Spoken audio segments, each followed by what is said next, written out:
Let's talk up some Clemson football here at the Voice of College Football. Appreciate you stopping by. Please, if you enjoy the content, just give us a like and subscribe and head on over to ClemsonTigers.com. Join Jason right there. Joins us on a regular basis, but you can get the deep dive with Jason on allClemsonTigers.com. Jason, how you doing today? I'm doing pretty well, man. How about you? I am doing just fine. And you know what? As you know, I practiced the name of the running back commit that Clemson got from Georgia today, and I had it down. I thought it sounded pretty good, and now it's completely left my mind now. David. That's exactly what happens to me. I had to ask him how to pronounce it because I was butchering it, turns out. And I still have to go back and listen to that recording because I can't get it right. But it's David Ezioumume. Eziomume. Got it. See, I think I'm saying it wrong again already. Hopefully, for his sake, that just like DJ Uyangalele, is that we will have to learn how to pronounce that, and it'll get to be a regular thing. Yeah, this is the only kid Clemson has offered in this recruiting class. They offered him back in October, shortly after Spiller went and scouted one of his high school games. And he has been the lone target on the board ever since. I know Clemson fans get frustrated with the way Clemson goes about recruiting running backs, just handing out one, maybe two offers at the time sometimes, but a lot of times it's just chasing that one guy at the time. And it kind of burned them a little bit in the last cycle. And they missed on Jeremiah Cobb, and then they added a couple guys late. But Clemson's always been very meticulous about the way they go about selecting who they pursue at this position. It's not nothing new. It's been going on for years, and it's actually worked quite well for the most part. It's produced guys like Travis Etienne, Phil Maffa, Wayne Gallman, very productive running backs.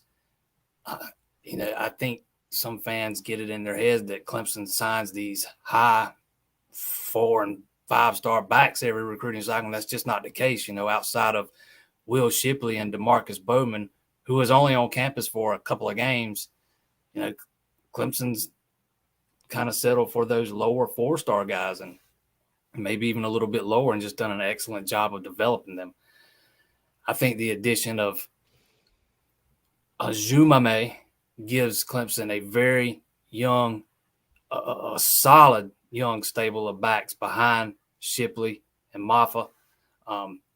He joins Jay Haynes, Jarvis Green, the two kids who signed in the last cycle. I think all three are I think those two are very underrated. Rivals rates Eziomume a lot higher than 24/7 does. I think they have him as the 7th best all-purpose back in the country. So at least one of the services is high on him. It kind of came down to a Clemson Georgia Tech battle. His father died a few years ago, so he lives at home with a single mom who works a lot, and he wanted to stay as close to home as possible. So it kind of came down to Clemson Georgia Tech, despite the fact he had more than 30 offers. And let's face it, when it comes to winning and traditions and those kind of things, Georgia Tech just doesn't match up with Clemson.